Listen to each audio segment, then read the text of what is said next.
themselves. This is Wendy Pratt with the commission. Thanks, Wendy. Kathy Romer with the commission. Thank you, Kathy. It's Eric Olson with the commission. Thank you, Eric. Who else? Admin for General Conservation District. I didn't quite get that. Did you? Sorry. Sorry, Leanne Damon, admin for Mineral Conservation District. Okay, thank you. This is Joe Peterson with the commission, and I'm in the office just about 5 feet away from everyone. Thank you. Joe? Chantel Chapel Knowlton with the AG's office. Thanks, Chantel. Next. Brenda Charles with the commission. Thank you. Next.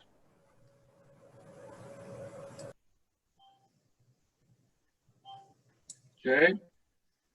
How about the people in the office there? Terry Murison with the commission. Nolan Krebs with the commission. Rachel Misnick with the commission. Crystal Rosen with the commission. Okay. How about people that are on the phone?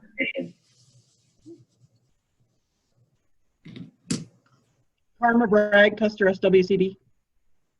No?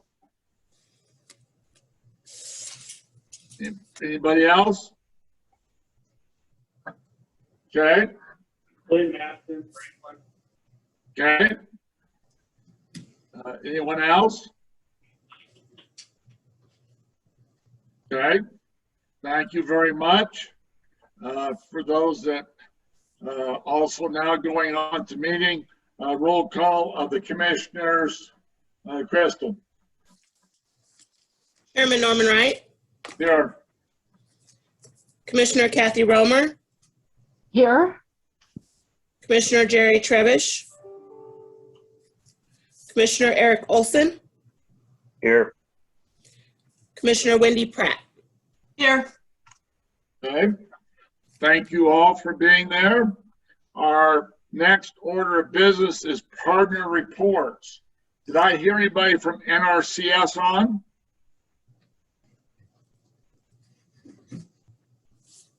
No? Okay. Is there another partner on there that would like to give a report at this time?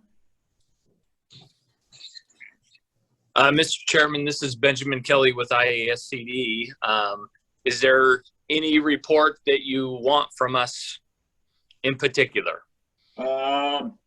Anything that I guess you'd like to give us an update on anything legislative wise or anything that you can think of? Yeah, I would be fine to, and I'm just pulling some stuff up here. I'll grab.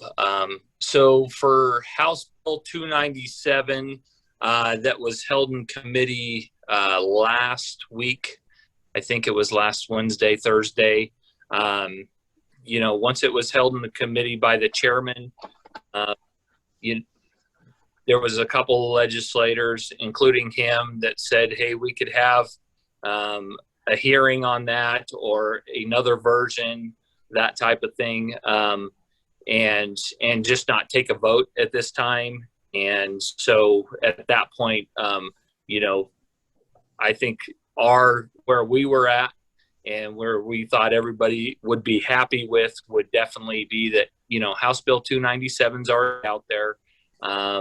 And we can talk about that in the interim, those kind of things, but it's, but there's no point in, you know, having testimony or without any votes, anything like that. So that's where it's at. That's where we've put our position. And I know that's the chairman's position as well. The longer this session goes, the more things can happen. So nothing is ever for sure. But from I think from IASCD's position, it's definitely, you know, it's to talk about in the interim. And I've talked to the chairman a number of times, seems like 4 or 5 times since then. And that's still where he's at. I think there's Representative Troy wanted to take 297 and maybe change a few things on it and see and run that bill or get it printed anyways. And, you know, our advice was, hey, 297 is already out there, and that is, you know, something we can discuss over the interim. But so as of now, that's what I know. It's kind of feels like it changes every day to day. But that being said, I think the chairman's in a pretty good place to say, you know, he has the right to hold something and not letting thing go forward. And the legislature is pretty good about not overriding that chairman. So that's where that's at. And you know, as far as the Senate Bill 1145, I think you guys were very aware. I think Lynn Tominaga probably reached out to you guys as far as what the governor had recommended, taking a unfilled position away. And Lynn Tominaga talked a lot about the CREP program and the importance of that. And so, you know, it was from our board side that we thought that was a great, you know, great position to put back in. And it sounds like you guys did as well. And so, and then also, there is in that budget passed both the House and Senate, and just, I guess it just passed the House a couple days ago, $200,000 extra. And that will go through that legislative intent language out to districts distributed equally, much like the $100,000 already does. That's currently in there year to year. So that was a good thing for everybody involved as well. So there's a few other pieces of legislation that we're looking at, but I don't know necessarily how much you want to hear about those or not. I've got one question for you, Benjamin.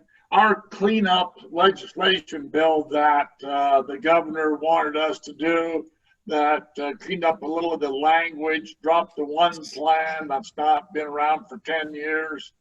From what I read and saw, a lot of the House people or whatever didn't know anything about it, which really surprised me since we've gone through all the legislative process, had hearings.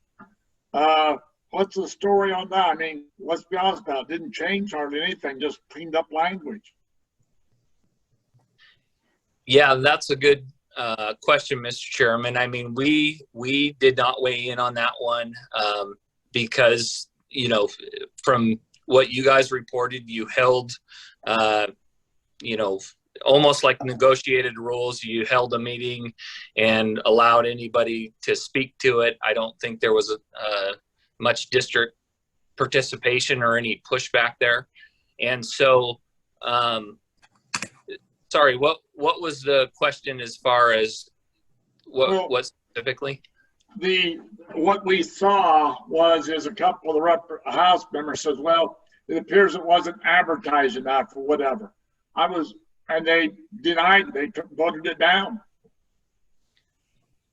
Yeah, they did vote it down. I think the only thing that I heard during the whole thing was, you know, the part about soil and water being taken out, that, you know, even though it's in code, it's not necessarily on our websites or anything like that. And so who knows how much the public really looks at, you know, legislative code. But taking soil and water conservation might make it more in line with other conservation organizations. And I think that was the argument that I heard on the floor about that, was it was just, you know, that distinguishes what we all do and those kind of things. So I think that was the big argument on that. And once again, I don't think there was a lot of argument on it. So, you know, that's where they were kind of. Okay, well, thank you, Benjamin. Does anybody have any more questions for Benjamin? I do. I have a question for Benjamin. As Go ahead, far Eric. as 290, as far as 297 goes, where did that come from? If that didn't come from IACD and it just originated out of thin air from Nissel and Troy, where I'm fuzzy as to out of left field how it came to be. You got any insight on that one, Benjamin?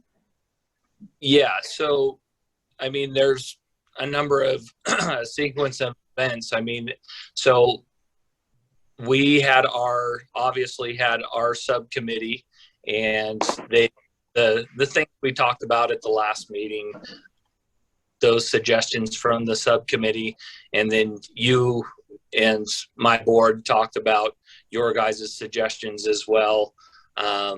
You know, I jumped off, you know, a little bit after an hour into that meeting to go to our division. We had a division meeting at that same time, so I don't know how in depth you talked about, you know, everything that was on the table. So anyways, you know, it was, I'm trying to think of when you guys, because you guys mentioned that you met with legislators, and I don't know if it was just Ag Affairs Chairman or a few different legislators at a time, but you mentioned that there was 2 different meetings.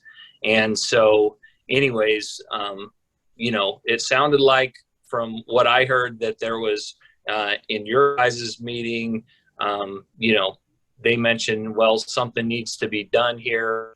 And that's what we had been told, obviously, last year, and continue to be told this year, all those kind of things. So that was January, well into February, that kind of thing. And yeah, no, from there, they started talking about, well, because we've been sending the subcommittee suggestions, we've been also sending your suggestions that you've posted on, you know, possible changes, all that kind of stuff. So that being said, yeah, they took, you know, our suggestion was 2 or 3 commissioners and be represented, you know, more district representation and everything like that. And that's the point where we started at. But that was, you know, well into the 3rd week, well, maybe 2nd or 3rd week of February. It seems like it was after the meeting we had, but don't remember on that. So no, we were participating in that all, you know, especially like I said, late February, mid to late February on 297. So, and I'm trying to think, the language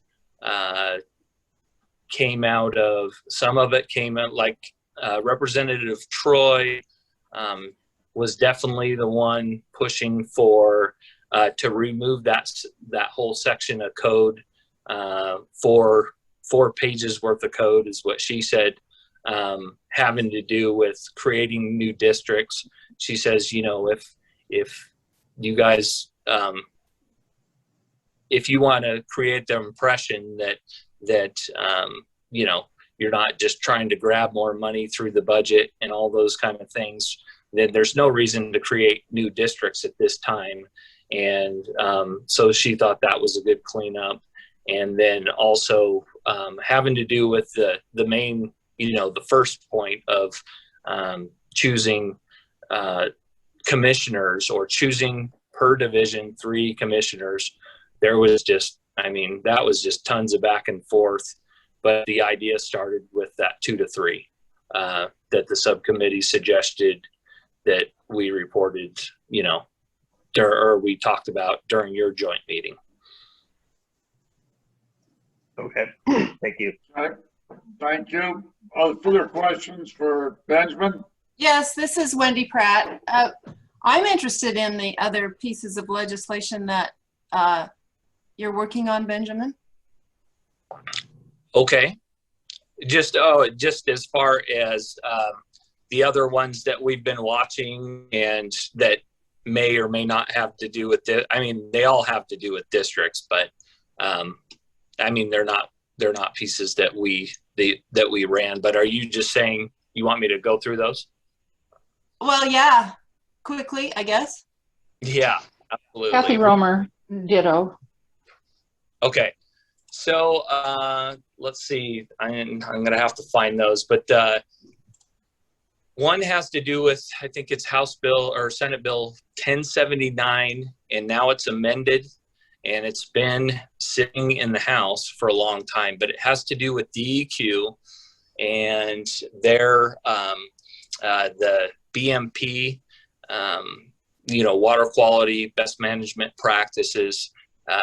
If you'll remember from, I think it was 2017, that is when there was some funding that went to DEQ, Department of Resources as well. And there's a number of different districts that participate in that program. And so anyways, that's why, we've been wanting it to go through. But and then there's another one that has House Bill 73. I wish I would have grabbed these up for me. Okay, House Bill 73, and it's a much bigger topic than having to do with specifically with different districts. But currently, districts have to report through the Legislative Services Office, the LSO portal, yearly their financial. And so this bill basically talks about every government entity, we'll say below or more local than the legislature, basically, school districts, cities, counties. That's probably really what it's geared towards. But those reports would eventually go through, and it's a 5-year process, would eventually go through the Brandon Wolf's office, who has a new website, the Transparent Idaho website, and it would still have to do with those same audits that our districts are required to do. Those are very, there's not a lot of CPAs that do those audits, and if they do, they're more expensive than a regular audit. And so one of the things that the bill does is make everything uniform and more of a business company type audit, meaning a little less restrictive or a little less, I don't know, you have to have a certified public accountant still do the audit, but it's just a different way of doing things, and more accountants do it. And so hopefully there would be some savings there. But then instead of our district reports going directly to Legislative Services Office, it would go through that Transparent Idaho website. And, the Revenue and Tax Committee that put this together, their true aim is probably a little bit more towards counties and cities. But anyways, that's where it would affect districts. No negatives in it, but it's just definitely something we want to keep watching. So. Thank you. Yes. Thanks, Benjamin. Any more questions for Benjamin? Yeah, Chairman Wright. Yeah. I have a couple of questions. Thank you. I have a couple of questions. Benjamin, that $200,000 in increased T&B appropriations for the upcoming year, is that an ongoing appropriation, or how does that work? Yeah, thanks, Mr. Chairman and Delwyn. It is ongoing, much like that $100,000 is on. So it's ongoing, but they could remove that language, that legislative intent language, every year if they wanted to. But yes, it would tend to be ongoing. I don't necessarily, when you're talking about what goes, to your guys' budget and it's specifically called ongoing, if you're saying that it's ongoing for that 100,000 that has come every year, then yes, it's under that same category. Okay, thanks, Benjamin. The other question I had was, when we were reviewing some time ago H 1079 on the DEQ Ag BMP legislation, we noticed, it caught our eye, some language that where a loan program or the ability for those funds to be loaned out was mentioned, and then that was later pulled. I was wondering, that language was pulled from that bill. I was wondering if you can elucidate, providing more information on why that was pulled and what the process or the thinking was behind that. And specifically, what was the loan program for, Mr. Chairman and Dylan? You want to go ahead, Dalvin? It was, as I'm recollecting, that Ag BMP fund that DEQ is going to be administering would be available to loan out for BMP implementation. Thanks for the clarification, Delwyn. Yeah, no, that's a great question. So as you're probably aware, you know, when we receive funds from the federal government, in this case, you know, whether it's DEQ or whoever it is. So I think how it's been going at this point is through DEQ and that committee and all, you know, once all those grants or reports are submitted for the grant, it seems like it's, you know, they're approved as of almost like in these couple of months in the winter here, and districts or whoever is approved for that funding can actually start right away.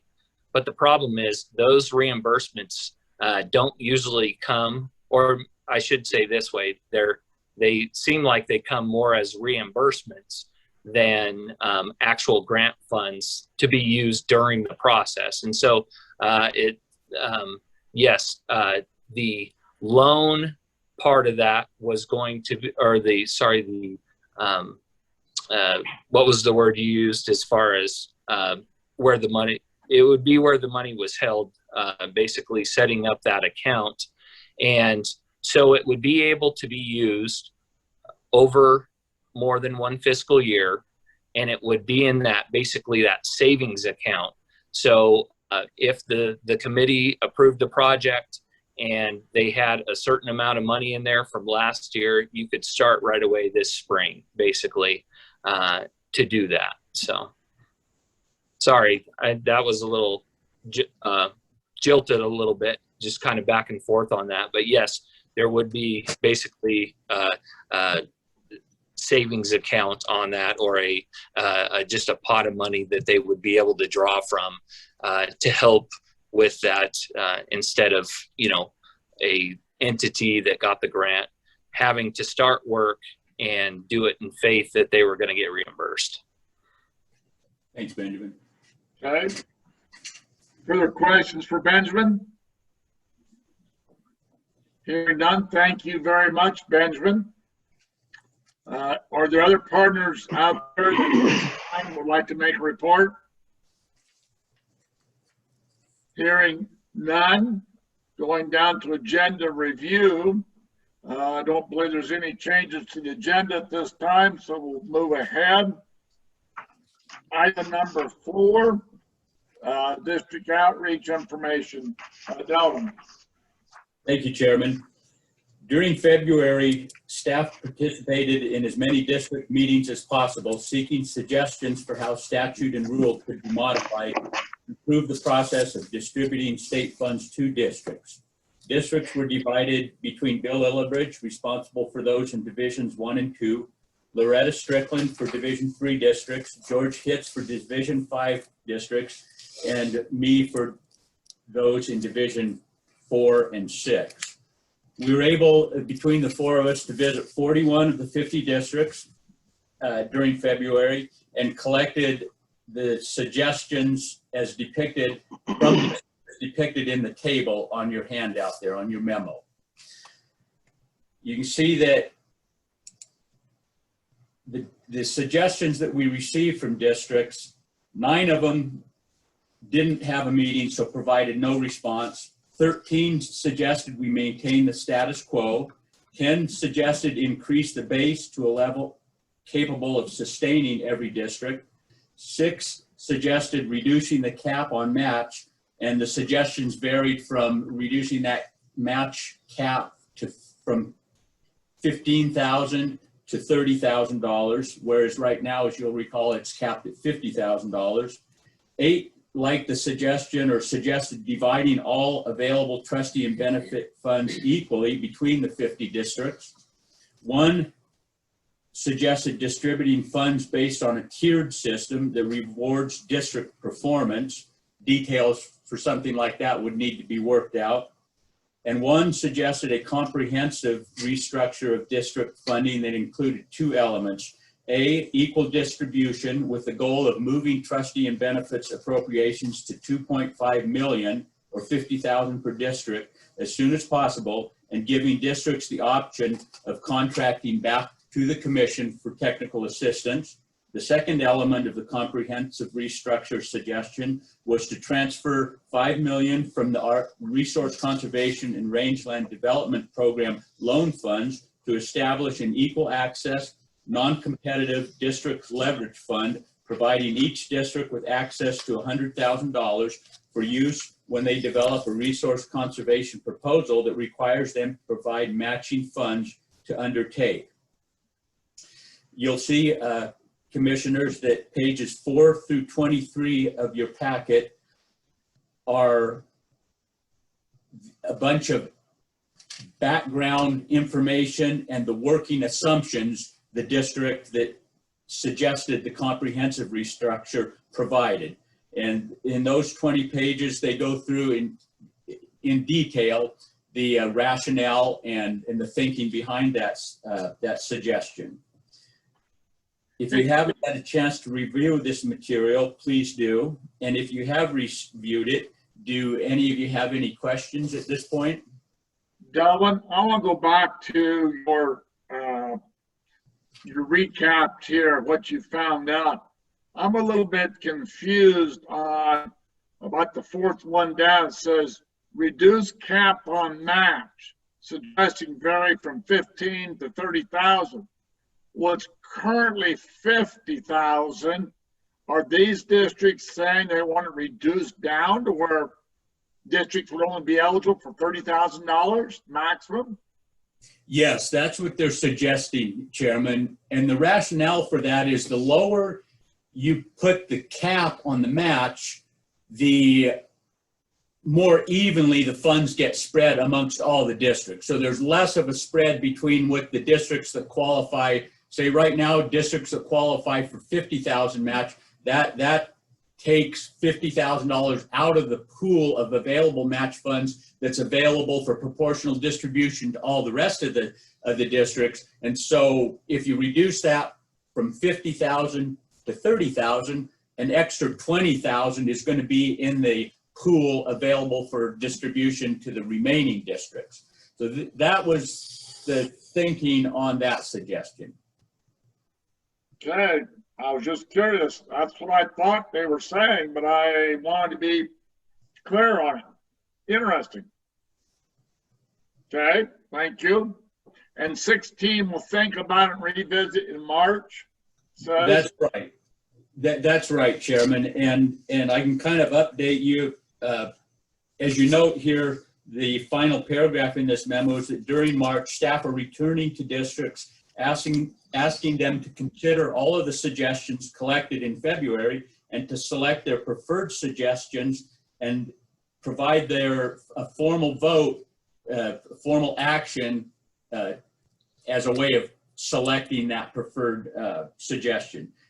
As of now, we've visited 30 districts in March and received, most of them have conducted a formal vote and provided and we've got the results for those. So we're in the process of tabulating those. And as we've told them, the suggestions which the majority of districts are in favor of are what we will develop into a proposal for changes to legislation, and we will present that to the governor's office in early June and begin the process of hopefully bringing that up in the 2022 session of the legislature and making those changes that districts have asked for us to consider. Okay. I assume we'll see the more report in our April meeting. Yes, for sure. Okay. Does anybody have any questions specific to, like, for instance, this information or to the Lake Tahoe's report that they gave? They had a lot of good background information here for sure.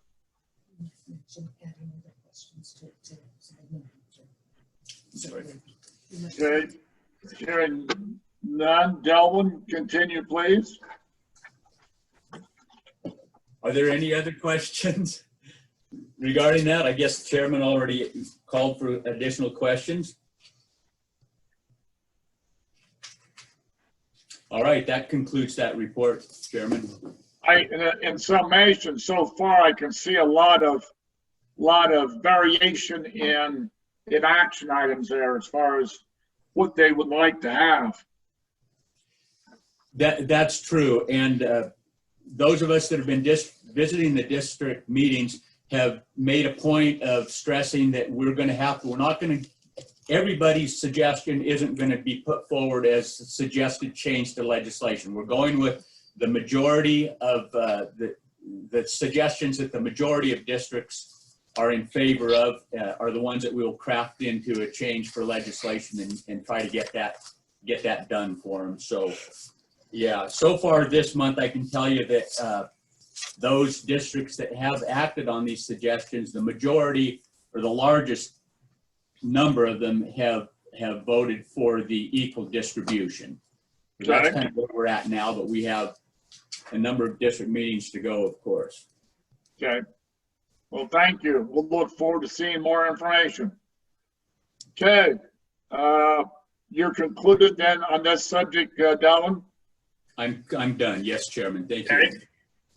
Moving on to item number 6, we have minutes before us of the February 18th meeting. Does anybody have any questions? If not, I would accept a motion to approve the minutes. Mr. Chairman, this is Kathy. Oh, no, go ahead, Eric. Go ahead. Oh, go ahead, Kathy. Kathy? Okay. Yeah, Mr. Chairman, I move to approve the minutes for February 18th, 2021 as submitted. I'll second. Okay, we have a motion on the floor by Kathy Romer and a second by Eric Olson. Further question? Hearing none, all in favor, say aye. Aye. Aye. Aye. Opposed, same sign. Motion carried.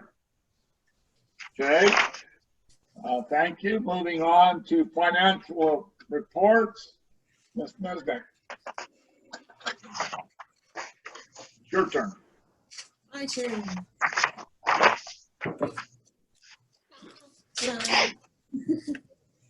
Okay. Still a little messed up. Okay. First, we'll go over the financial reports, fiscal matters memo. The financial reports for the month ended February 28th, 2021 are enclosed in the agenda for today's meeting, so just 1 month to go over. And talk for a bit about the FY22 budget hearings. So when I wrote this memorandum, it hadn't passed yet, but it did pass as of yesterday on the 16th. And the appropriations bill that passed now includes, as you're aware, the additional $200,000 for equal distribution to the districts and $40K to convert the TRS2 position to a program manager for CREP. So the appropriations bill has passed. Were there any questions on that? All right, moving on to the honorariums. You can see the figures there in the chart. We're in good standing. We've spent approximately 51% of the commissioner honorariums for FY21. Any questions there? All right, we'll go ahead and move on to the financial report for February 28th, 2021. You sharing? Yeah, they can see it. Okay.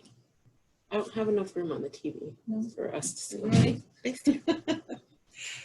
We need a wall of televisions to see everything apparently. I'm game. Okay, we'll start at the top left under personnel expenditures for general fund.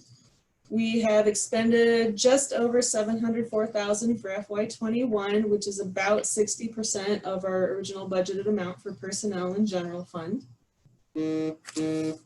Under operating expenses, we have expended about 61%, which comes to about $129,000 in operating expenditures for FY21.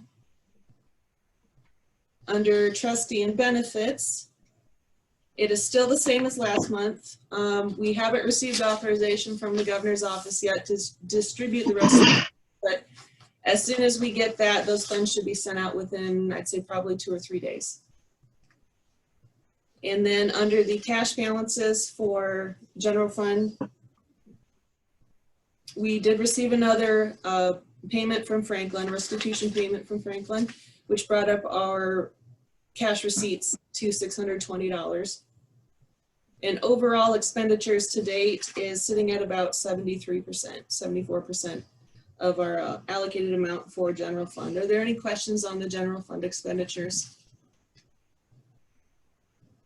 Okay, hearing none, we'll move on to the grants. So the NIFWIF grant is still having a balance that's owed to us that has been submitted for reimbursement, and we are expecting that to be cleared up here by the end of April. Any questions there?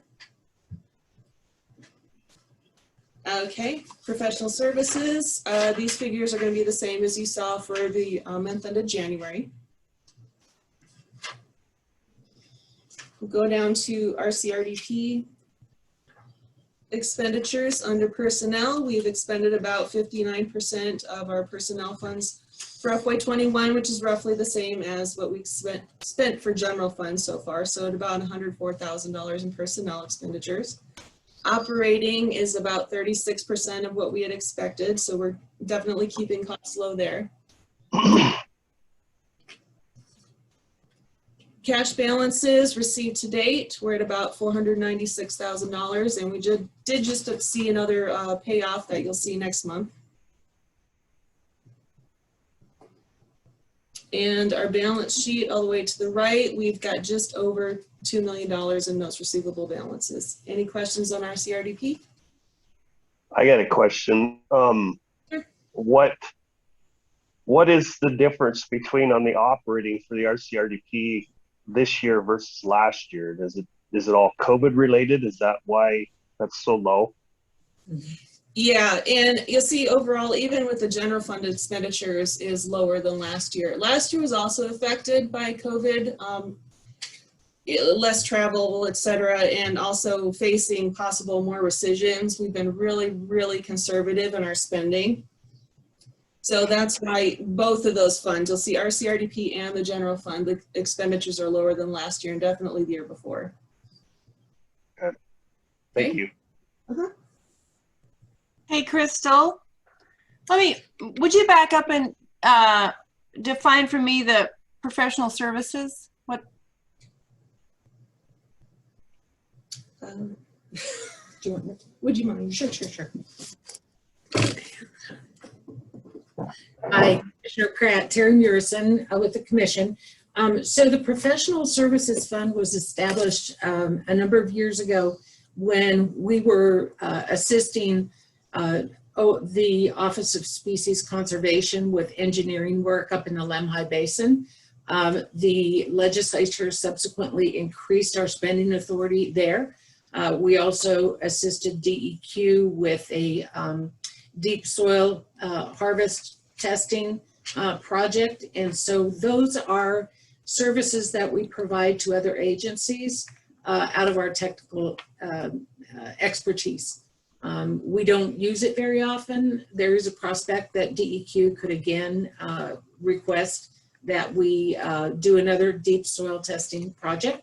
But for the most part, it's a dedicated fund that carries over from year to year. Thank you. Okay. Thank you. Go ahead.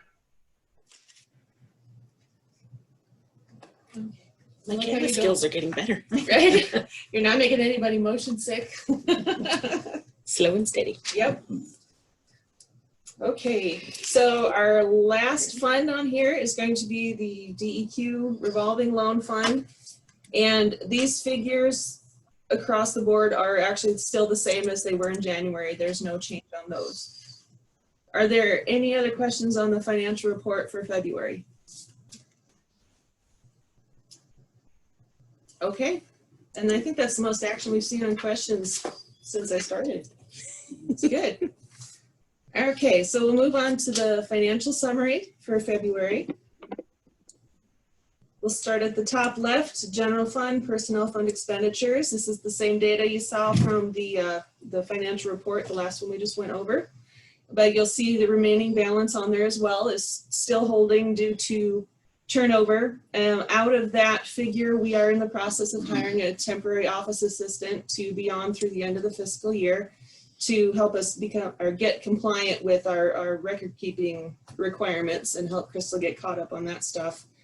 So we're going to start interviews on that on Friday, right? Friday, which is tomorrow. And so hopefully we'll get somebody in that position here shortly. And also any potential CECs that'll come through by the end of the fiscal year will come out of that.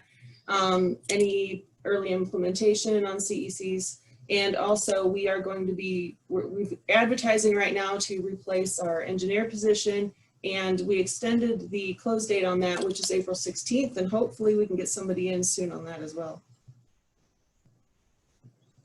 Are there any questions on the general fund personnel expenditures or remaining balance? Okay, we'll move on. Our CRDP. Again, the expenditures are at about $104,000 out of our budgeted $175,000 for FY21. And we do show a remaining balance on that as well because one of our positions that we had turnover in was our loan assistant. Any questions there? All right, move down to operating funds. In general fund expenditures, we've expended about $129,000 out of operating general fund. Moving to the right, under professional services, that's the same. The expenditures are still the same as they were in last month's financial reports. The RCRDP loan administration, we've spent less than expected, so we're sitting at about $56,000 expended. And under the revolving loan, of course, it's still the same as it was on the January reports. Any questions on the operating fund expenditures? All right, and lastly, the trustee and benefit ones, as I already said on the last report, those are still sitting the same as they were before. And as soon as we get the authorization from the governor's office, we'll go ahead and distribute the remaining funds that haven't been sent out yet. Are there any questions on any of the financial information? All right, if there aren't any further questions, I'd like to recommend the board approve the financial reports for the month ended February 28th, 2021. I can make that motion to approve the financial reports for February of 2021. Thank you, Wendy. Second. Thank you, Eric. We have a motion on the floor to approve February 28th's financial reports.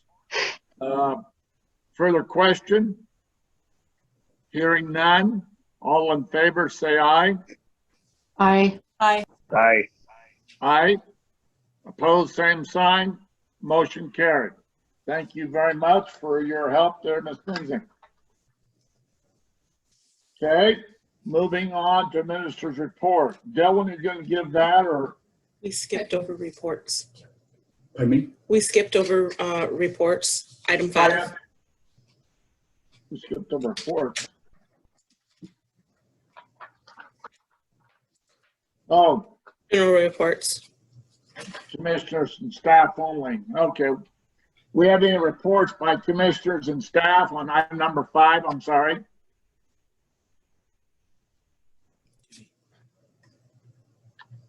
Okay. Okay, thank you. But now moving on to administrator's report. Thank you, Mr. Chair. I'll make this pretty brief. A number of activities have taken place this last month since your last meeting. The requirement, the mandatory cybersecurity training has to be completed by, excuse me, March 25th. I think we've only got a couple of people who have not yet completed it. Your meeting scheduled for the next 3 months is outlined there. I think it will, if there are no questions about any of that, then I'll just go briefly into the legislative update. Any questions? Go ahead. Okay. Thank you, Mr. Chair. So the legislative update, you've already basically heard the appropriations bill has actually gone to the governor to be signed, and we'll let you know as soon as that is it happens. Senate Bill 1122 failed to pass the House, and so the question is, then what happens to that cleanup effort that the governor had directed us to make? We can certainly include the removal of one plan from the statute within our suggested agency legislation next year, so that's not a big thing. Likewise, we had included the standardization of the name in statute just to save some words and trim down the size, but we'll probably, I would assume, leave that alone depending on the will of your board next year. Going to 297, House Bill 297. I had prepared a lengthy kind of discussion of that bill. It is dead, and so that's not necessarily necessary at this point. The critical thing is that, as Benjamin said, some work has been done to delay that topic until next legislative year so that ISCD and the commission can discuss thoroughly what changes, if any, should be made as a result of that. I will say I've spoken with a number of legislators who have strongly recommended that the commission and the ISCD board really kind of get on the same page and bring something together.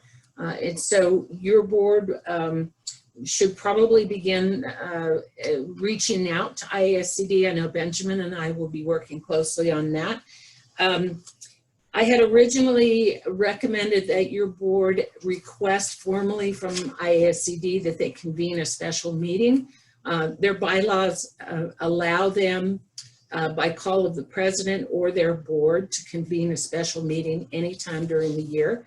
The thought was that we've been hearing from a lot of districts who were wanting to be included in that discussion about whether or not it should go forward. And so calling for a special meeting was a way to support those districts who want a voice in that decision. However, 297 is dead. It's not likely that a replacement bill will surface, although, as Benjamin says, it could happen. And so I've withdrawn that recommendation in particular, but did want to offer an opportunity for you and anyone in the public to make a comment on that if they wanted to. I would hope that in the future, and hopefully somewhat the near future, that we can have a joint meeting with ISCD board, but I'd sure like to be in person. And Yes, that's what I'm hoping for. Mr. Chair, as you know, it's been our practice to try and hold joint board meetings in and perhaps that's something that Benjamin and I could work on and see if the will exists to reconvene in June. Yeah, maybe by June, most people have be vaccinated. and so we'll feel a little more comfortable in meeting. Yeah, I think that's probably true. Okay, going ahead. I would echo what the chairman has to say. We got to get past all this and move forward. And I mean, it's all about the districts. Just want to put that out there and keeping them going. And this nonsense has got to get buried and left behind, and we got to go forward. I agree. All for a joint meeting. Let's do it. Well, let's see if we can put something forward. You know, they usually have their regular meeting coming up in June, so hopefully that will fit on everybody's schedule and the COVID schedule. Mr. Chair, if it doesn't fit, they can call a special meeting. We can call a special meeting and make it happen whenever it works for both boards. Okay. Okay, go ahead. With that, that's my agenda item for the day. No recommendation. I don't know if you wanted to allow anyone who might want to comment. Benjamin might want to weigh in. I know he's talked with a lot of legislators as well. Okay. Does anyone else want to weigh in? Benjamin, are you still with us? Yeah, I am, Mr. Chairman. Yeah, I would just, I think that's a good path forward. And, you know, I think there's a good, well, I think there's two different messages that everybody's getting as far as from the legislature. And that's where we, you know, we need to be the drivers of what happens in conservation. And I think those, you know, once again, you know, what I was told as far as from your guys' meetings with legislators is, you know, they impressed that we've had a year and we needed to get something done. That's secondhand. I was not in that meeting. You guys know what was conveyed to you from legislators, so I'm not trying to represent anybody in particular on that. I think that, you know, we're going to have some opportunities here if there's a confidence to, you know, to get a lot more funding out to districts in the near future. I think as far as and maybe it's a question more than a statement, but you know, when you guys are talking about running something next year, you know, maybe it's good to go over that process because once again, from those two different messages from the legislature, I would think that something being ran from the commission would or might raise this whole issue again from some legislators. And I don't know, you know, I'm trying to say it as carefully as possible for everybody involved. Well, but Benjamin, this is Kathy Romer.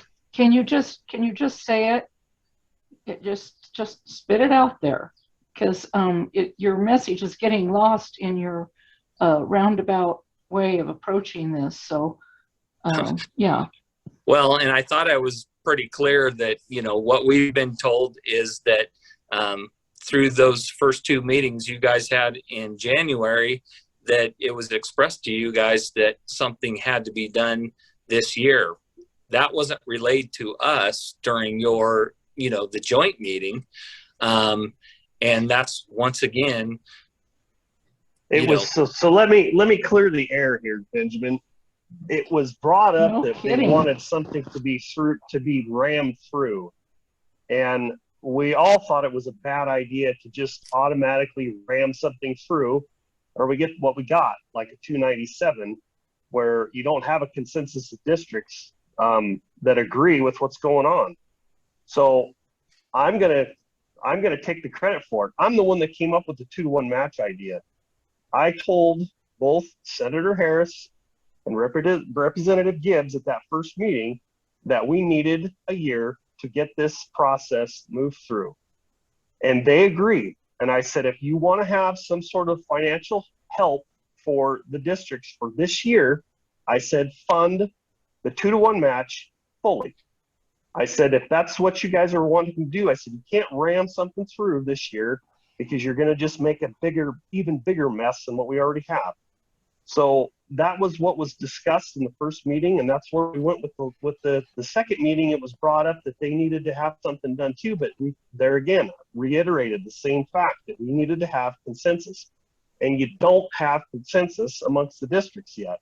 So that was the whole point of our meetings with Senator Gibbs and Senator Harris and Representative Gibbs. So that I don't know where it's getting lost in translation, but that's where it came from. That's what we had. I mean, I've said that before. So this whole notion that, well, we had to do something.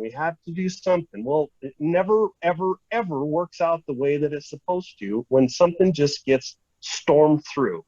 So there has been cleared. Mr. Chair, can I just add to that? We went through at our joint meeting in February, the meeting that we had with the legislators, and our understanding when we left the room that every legislator who was speaking, which would be predominantly Representative Gibbs and Senator Harris, had looked at that timeline that we had to do significant outreach with the districts so that we could all come together next session and propose something. Our understanding, my understanding, and Eric and Mr. Chair, you can clarify if I missed it, was that the folks in that meeting agreed to the commission bringing legislation next year per that schedule that we laid out, rather than putting something through in the session. They were considering the full 2-to-1 match, but at the second meeting, they appeared to have moved off of that. Yeah, and Mr. Chairman, to the 2-to-1 match, I mean, that was what we were originally asking for. And then when they said, I mean, frankly, that's where, they said, well, where does it get directly to districts where where the commission doesn't have their hands on it, is the way it was put to me. And so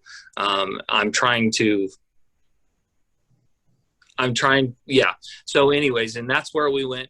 And we originally asked for 450 through that after they turned down wanting to do anything with 2-to-1 match. That's where we went to our second option of, hey, let's try to figure out how we get districts or funding directly to districts. And so there's a couple things that aren't jiving, and I'm not saying that that you're necessarily misrepresenting anything, but those are two different things that we're hearing at this point. And once again, we're hearing that you had a full year, and we've told the commission this. And so that's the two different interpretations at this point, I guess. I'm a little confused on your last statement, Benjamin. The commission had a full year to do what? The commission. Me too. I can't figure that out. The commission, districts, the association, everybody involved in conservation. And that's where, after your guys' meetings with them, they said that they said they didn't want to wait another year. So that's once again where something's getting mixed up here. Well, and we had the understanding after those meetings that we were going to get the full year. That was conveyed to each one of us on that call. So I don't know where it's getting lost in translation. And to be honest with you, this discussion started back in June of last year with your board meeting. And then correct me if I'm wrong, it was discussed in your division meetings in the fall. And then it was brought up to a vote at your conference last November, where it was shot down 31-1. And they wanted to have more discussion on it. So I don't understand as an association why you guys are pushing this kind of stuff when you don't have a consensus.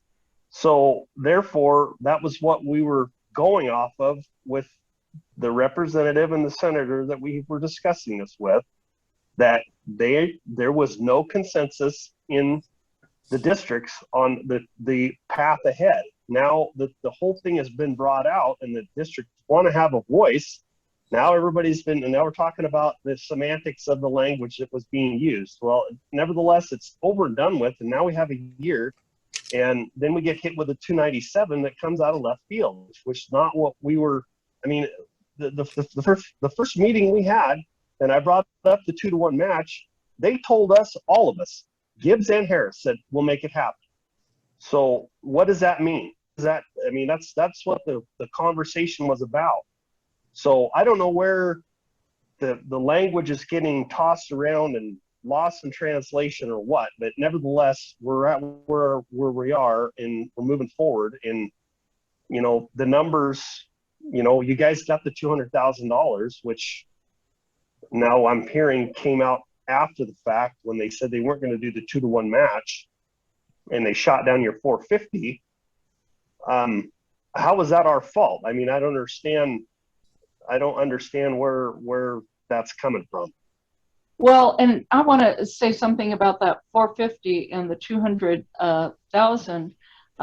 Is there any rule or law that says the association as a lobbying group can't present something to the legislators or have an idea on an amount, and the commission can come forward with another dollar amount? I mean, it's two different entities, and we're not going to come together on everything. And so, in the final result, in a bill drafting is really the final result of any changes at all. And at that point in time, then, cannot a lobbying group or the association weigh in on something without having to try and cut everyone off at the knees?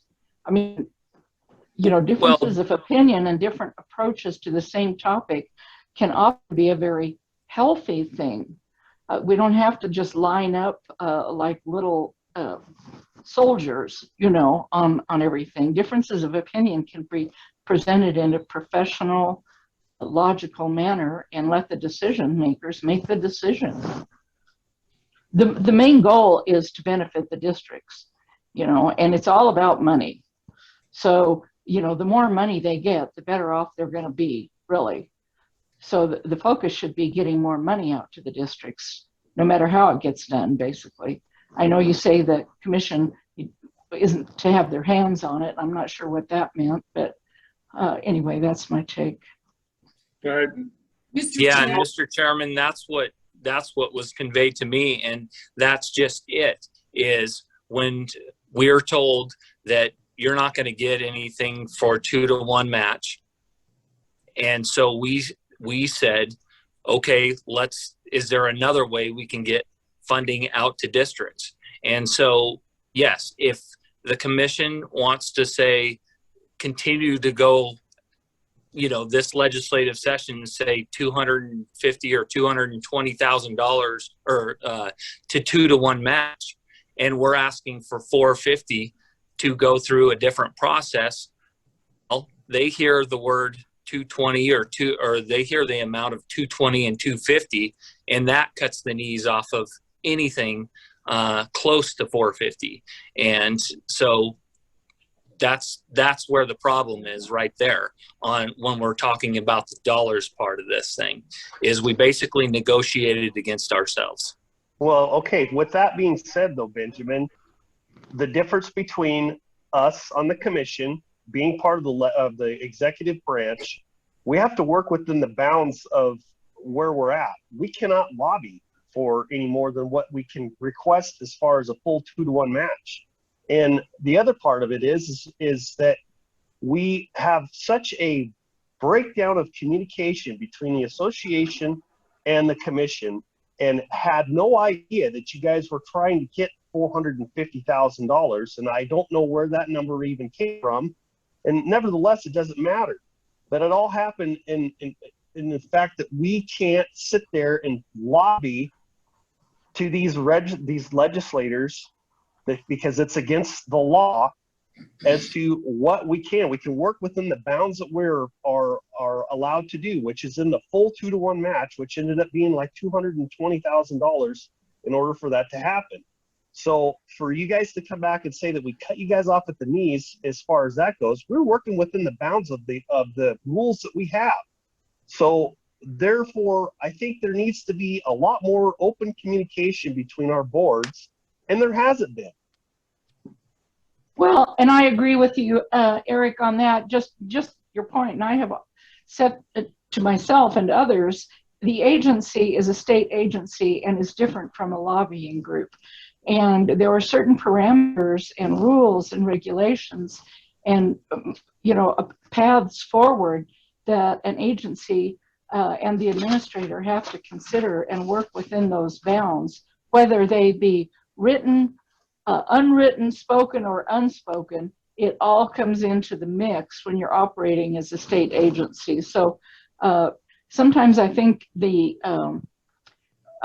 it gets lost with the lobbying group as to the workings of an agency. Let's put it that way.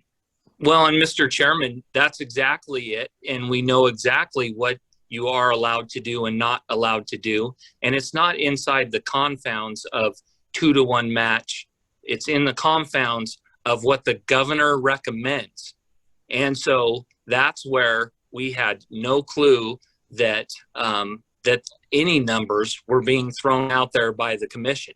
And once again, that's where, just to what Eric said exactly, to what Commissioner Romer said is exactly, we're operating under understanding that we're trying to get more funding than what the governor recommended. And so if that's true, then you're working outside of those confounds and of what the governor recommended. Mr. Chairman, let me just kind of put a cap on that. Basically, we are allowed to respond to questions from legislators. And so they asked us specifically, what would it take? We were responding to a question. We were not going outside the bounds. We were simply briefing them on what was coming. I'd like to refocus us, Mr. Chair, on the path forward. I have heard from Chairman Kaufman and various others in the legislators that we are not going to solve this for you, because if we do, you all won't like it. So they have told me that we need to work closely with ISCD and all districts to come up with something that we can all agree with. This is not an encouragement from the legislature for us to take the lead, for ISCD to take the lead. This is an encouragement, a very strongly worded encouragement, that if we do not listen, and if we do not come together with something we all agree about next year, something will happen that we don't like. So with that, Mr. Chair, that's the extent of my input, and I think the path forward should be the focus. Yep, and moving on to item number 9, Mr. Traps. Thank you, Chairman. What I have here is the district support services update. And I want to update you on our attempts to fill the open Eastern Idaho engineer position. The job announcement for this position was posted on NeoGov on February 24th and will close April 16th. It shows March 17th in the memo. The correct closing date is April 16th. The position is also being announced on our website and the social media platforms we use. As of today, March 10th, when I drafted this memo, the response to our job announcement has been low, and staff are considering additional advertising strategies to assure we attract the best person for this position. The next sub-item is distribution of withheld trustee and benefits funds. To date, we have received no direction from the governor regarding when we may distribute to districts the $116,317.40 of trustee and benefits funds withheld last year in preparation for potential rescissions. The withheld funds include $50,000 that you have distributed annually to support one regional conservation activity in each of the 6 divisions, and to provide $800 to each district as capacity building funds. In June 2020, you directed staff to withhold these $50,000 and release them this spring if no further rescissions were necessary, and at that time to distribute them in equal amounts to the 50 districts. Staff recommends the entire $116,317.40 of withheld trustee and benefits funds be distributed as match funds as soon as the governor informs us that no further rescissions will be necessary, rather than distributing $50,000 as capacity building funds and the remaining $66,317.40 as match. Okay. We have a possible. Go ahead, Delvin. I just calling for questions. I will stand for any questions or comments. Okay. Report. I have a question, Delwyn. I talked to Bill the other day, and I don't know if the position is open, but we lost Brad up here to NRCS, and I know this doesn't have to do with I just saw the hiring part of it. Do you have any kind of insight as to when or where that's going to come open and hire somebody for up here again? Has he actually gone, or is he awaiting? Is it kind of imminent? I don't. It sounds to me like it's imminent. The way Bill talked, that he was going to have to start looking for somebody, but he didn't really kind of have any kind of idea when. So, yeah, Commissioner Olson and Chairman, we have discussed that. We are aware that there's a strong possibility that he's going to be leaving us, and we have been in discussions about gearing up to get that job announcement ready so that the day he lets us know that he's accepted another position, that we'll be in a position to run that starting immediately. So we're going to let as little time as possible go without with that position being open. Well, Bill did say that the good thing is Brad was still going to be in the office, so he was going to help train up whoever it is and was going to be there which is good. I mean, we're not going to lose him all the way, but kudos to Brad. I don't fault him at all for stepping up. So. No, definitely. And you're right. The position, for those of you that aren't aware, the position would be an NRCS position that it sounds like it's kind of imminent that they're going to make the offer when it grinds through their administrative process. If there are no other questions, Chairman, the recommended action is that your board rescind the June 11, 2020 board action to designate $50,000 of fiscal year 2021 trustee and benefits funding as capacity building for equal distribution in spring of 2021, and to designate remaining $50,000 of fiscal year 2021 trustee and benefits funding to be distributed as state matching funds this spring. Okay. Would someone like to make that motion? I'll make the motion, Mr. Chairman. Thank you, Mr. Olson. Second.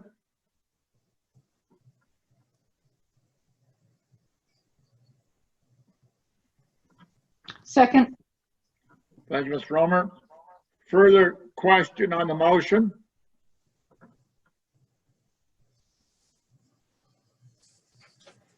Okay, hearing none. All in favor, say aye. Aye. Aye. Aye. Opposed, same sign. Motion carried. Thank you very much. Okay, our next item of business is adjournment. Our next regular scheduled meeting, April 15th. Does anybody have any further comments or questions? None. Okay, hearing none. Thank you very much for all of you being here. And I'll make the motion. Our meeting is adjourned. Thank you and see you next time. Thank you much. Thank you.